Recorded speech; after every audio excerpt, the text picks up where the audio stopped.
Valla benim kapıdan birden ateş çıktı. Söndürmeye çalıştım, elimi görüyorsun. Şöyle bir şey. Sonradan söndürmeyince içeriği boşalttık hemen. Ailem vardı. Aile mi bırakırdınız? Eşim vardı, bir de yeğenim vardı. Durduk yere kenara çekip duman aldı, ondan sonra ateş oldu. Söndüremedik.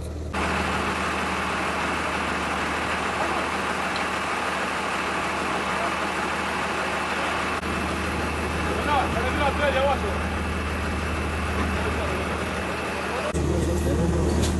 Kim alır değil mi? Bir şey yok, sadece alır.